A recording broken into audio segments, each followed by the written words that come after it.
Yeah, that's the way to the off-road trail. We could do that the second time around.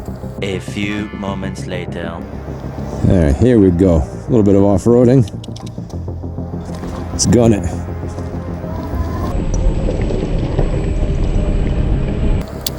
Watch this.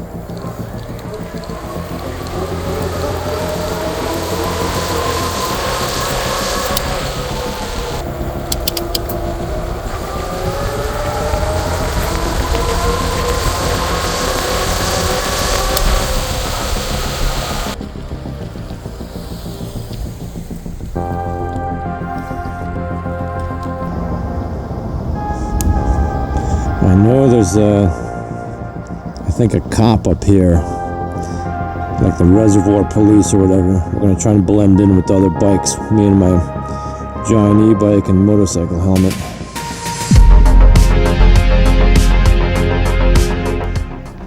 What is up, guys? Today we are on a local reservoir trail, just gonna chill. There's a couple off-road places here. We're gonna test out this wired cruiser on some off-road trails, because anyone can be on the road, but I want to see how this feels on gravel and some rocks, see how it does. I already did a couple laps out here earlier, and people kind of give you like this funny look, like, what is that? I know it's a bike, they're pedaling, but I don't understand what is that.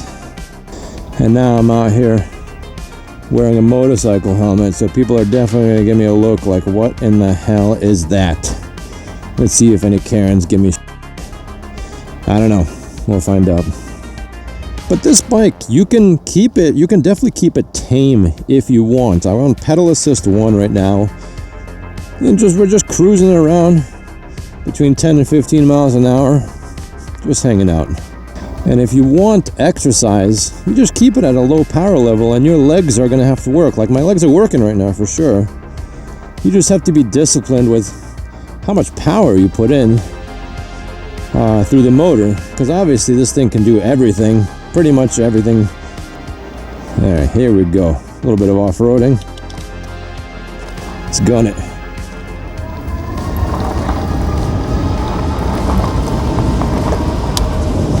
Thing feels great. I actually have the tires pumped up, and so it's not ideal for off-roading, but I like low rolling resistance when I'm on the unpaved roads and whatnot.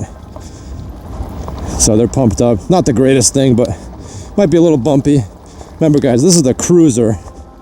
Oh, so this is the cruiser. We don't have that much suspension, only in the front. Some rocks and whatnot.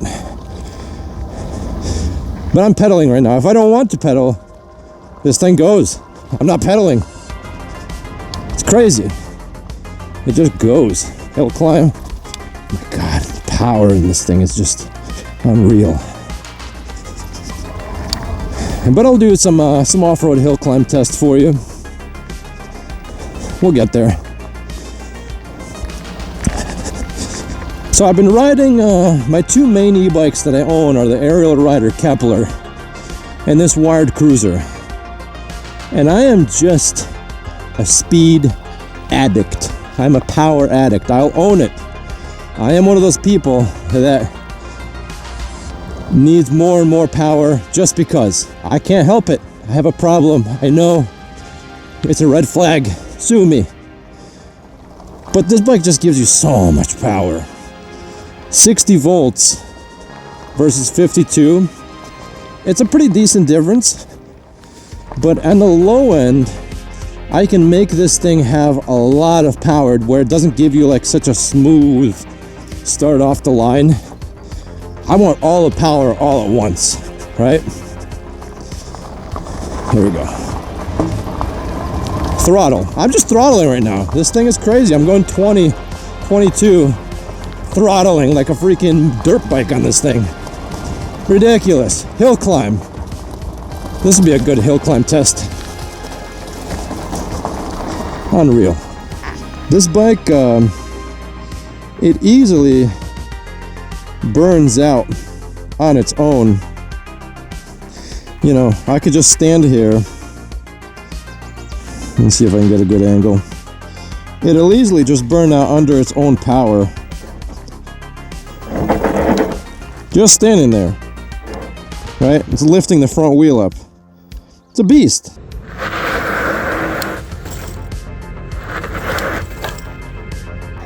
I'm gonna turn around and give you guys some hill climbing. So hopefully you guys can see this hill we're about to climb, and we're gonna just do throttle only. You know, there's a lot of rocks around here, big rocks.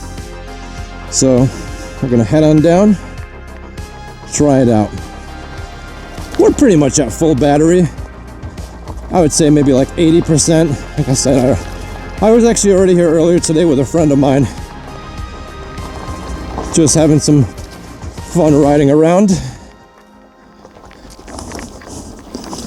Alright, let's get to a starting point that is at the base of the hill, so you guys can just see we're not going to do a running start. Alright. Because some other bikes, like I was in the Kepler earlier, it doesn't give you full power all at once. It slowly ramps you up.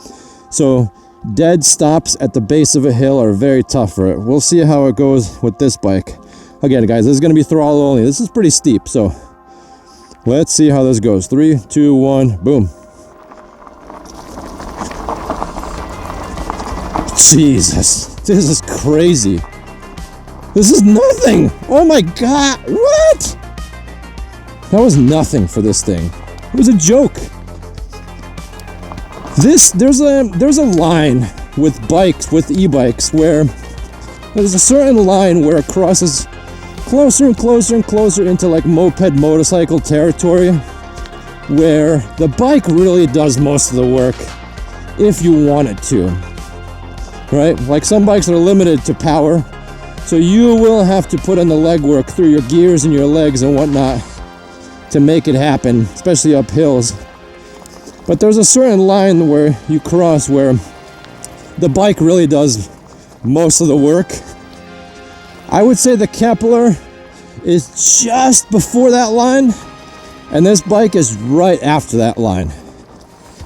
Yeah, you can get a mid-drive, of course, also, and get the same effect, or something similar. But, you know, that's a whole category, different category of e-bike, in my opinion, compared to these very value-driven, geared hub motor bikes. So again, guys, we're just going to do a little off-roading, go down this gravel path. And by the way, I have the Cloud 9 seat on this. I also have a special chain guide underneath that holds the chain up, so there's a less chain drop, because every time you hit a bump, that chain just drops down, and it just makes a racket, causes the chain to potentially go off. I changed a bunch of parts on this. I put a 60 tooth front chain ring. I put an 11 to 34 freewheel in the back. I just find my pedaling to be better with the power of this bike. I still have it low enough so that I can pedal uphill if I need to, but it's high enough now that I get plenty of resistance, even at 40 miles an hour, which is crazy. Yeah, so again, if you guys are familiar with fat tires, you know how shock absorbent they are. So another hill. Just, it's crazy how the hill climbing is nuts. A little bit of a jump there. Crazy. When I went off that little tiny jump, the front wheel really wants to come up because the back is just pushing it up. So much power. It's crazy. Crazy awesome. You feel the wheels just clawing into the ground, just clawing in. It just tears up Mother Earth, tears her up into pieces. If there's a line where you go from e-bike to motorcycle, this bike is right just after that line, in my opinion. Some people might choose to say differently, but I like that because I want that power on tap if I need it. So for example, from a traffic light, if you're on a busy street and the light turns green and you're waiting, you need to hustle, right? If you're in between cars that are ready to go 30, 40, 50 miles an hour and they're accelerating, you're gonna be an obstacle if you're in that bike lane. And so this thing gives you that power to really move.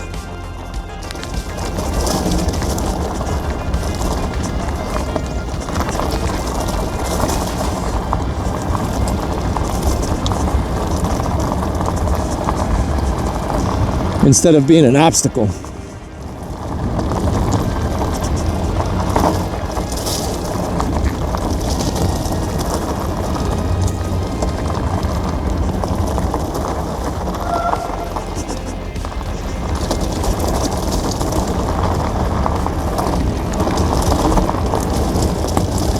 I'm cruising again. I'm cruising like 15 to 20 miles an hour on this.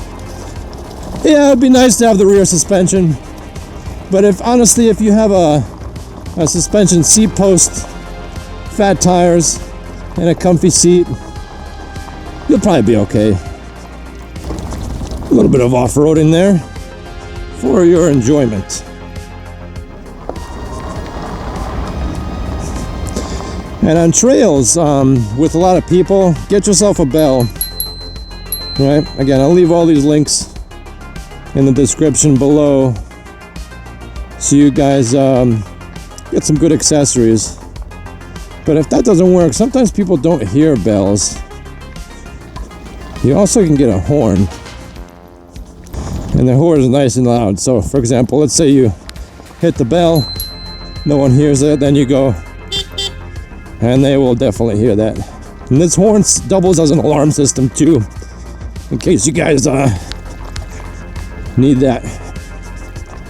Get you guys some off-roading right here. Yeah, big rocks and whatnot. This thing is just eating it up. But that chain guide really helps a lot. Prevents the chain from dropping. The bike just feels way more solid. So this trail says no bicycle. No bicycles. We're gonna go here anyways. Oops, I didn't see that sign.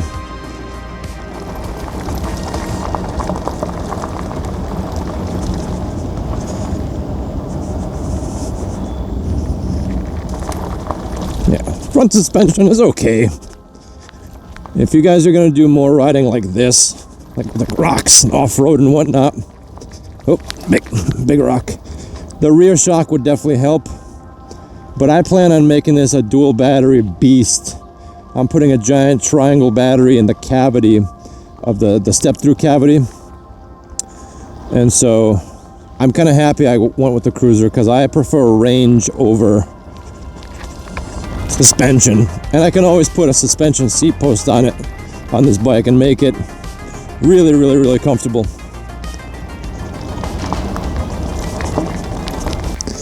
So guys, here's a moderate hill. Nothing too steep. It is off-road, lots of rocks and whatnot. And we're going to climb it. Just adjust the camera and make sure. And we're going to do throttle only. We'll see how it does. Alright guys, it's not steep, but it's off-road, it's bumpy. Not a lot of bikes can do this. Throttle only. Here we go. Oh, so much power right off the start. Just rips into the ground. This is crazy. Oh my god, 15. Oh, that's so bumpy. Jesus Christ. Oh my god. This thing just like, it's like what? What do you want? What do you want? You want to climb this? You wake me up for this? Unbelievable. So much power. And we're just going to chill for a little bit. Look at that. You can go from being an off-road beast to a tame trail rider. That's why I love these e-bikes. The high-powered ones especially. When it comes to hill climbing, this thing is just, it's a monster. I did this hill earlier on my buddy's, I think it was Rad Mission 1. 500 watts. No gears, just a single gear. And I was struggling. With this, it's almost like the hill doesn't exist. It doesn't even exist, guys. It's crazy. This will be a good hill climb test. Let's try this out. This hill is monstrous.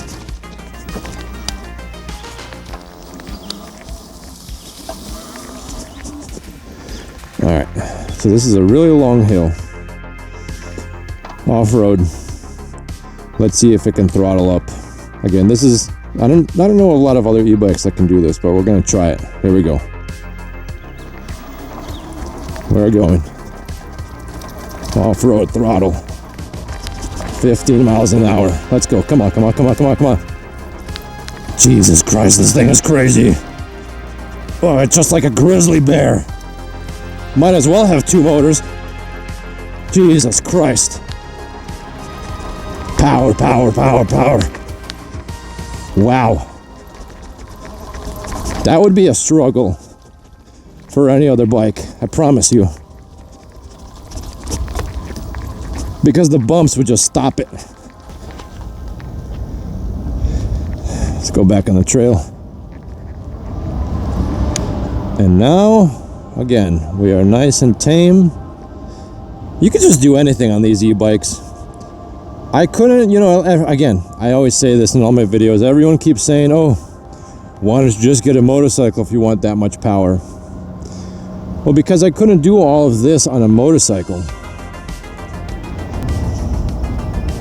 The brakes on this bike are excellent. They come with the 180 millimeter rotors, hydraulic disc brakes. They were upgraded to, in the production model, the Textro 350, I believe. These are the Star Union brakes, and the Textro brakes just have more parts available for them. They're more serviceable, so that's a good thing. The rack was also upgraded in this bike. So is the headlight, a little bit more lumens in the headlight. Get you guys some more off-roading footage. See, this is what I do for you guys. I abuse my own bicycle just for my YouTube viewers, because I love you guys so much, and I want you to get some value from these videos and really see what they're like off-road, on-road. Put them through their paces. Here we go. Let's go. Rocks. That chain guide helps so much. I would definitely hear the chain slapping around otherwise.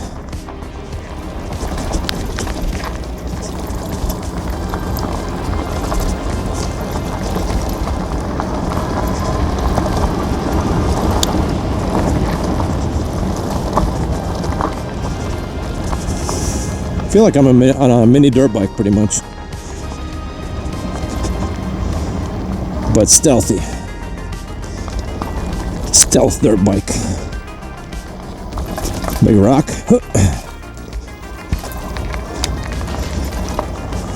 No sweat.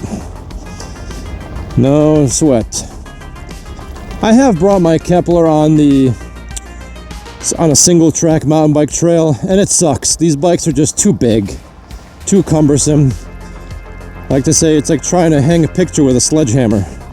Yeah, you can do it, but you're not gonna like it. You're not gonna have fun. You just kind of endure it. And I did it as a test just to see, okay, what's it like? And I did not enjoy it. And this bike I would assume would be the same, because they're both the same size. You really do need a torque sensor and something extremely, extremely durably made for drops and jumps and whatnot.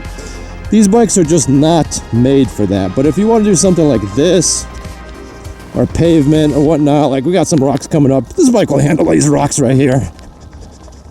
No problem. And in the description below, I do have an affiliate link through Wired. And if you buy that bike through that link, this channel does get a commission. You don't have to if you don't want to, but I'd appreciate any support you can give me. I'm a small YouTuber trying to make it out here in the ocean of giant e-bike reviewers, trying to get to their level. So if you guys like videos like this, feel free to use that link to buy your bike. I would greatly appreciate it. And if you don't want to, if I've earned your subscription, you can at least do that. If you're not interested in buying the bike, please subscribe. You can hit the notification bell. Appreciate that if you guys do that. Little jump. Oh, Jesus. Almost lost it there. The front wheel just wants to come up. It's crazy. Like, I'll power through. And the wheel just goes up if you're still accelerating. This thing is a monster. This bike is a beast. There's no other way to put it.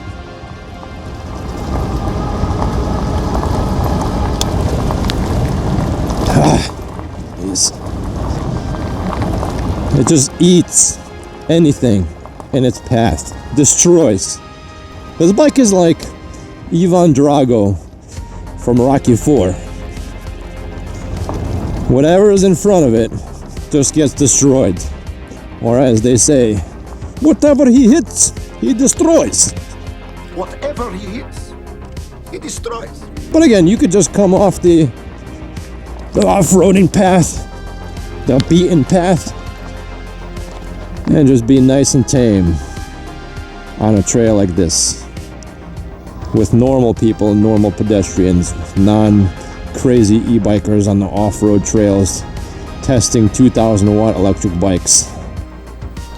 And that, guys, completes the review of the Wired Cruiser. This was the end of part 2. If you guys want to check out part 1, which is the on-road version, check out the link on the top right-hand corner of the screen. If you guys want to comment on this bike, let me know in the comments below. Let me know what you think. Do you think it sucks? Do you think it's an amazing value? I want to hear your thoughts. And check out the links in the description for all the accessories that I've used in this video. Until next time, guys, have a good one. Peace.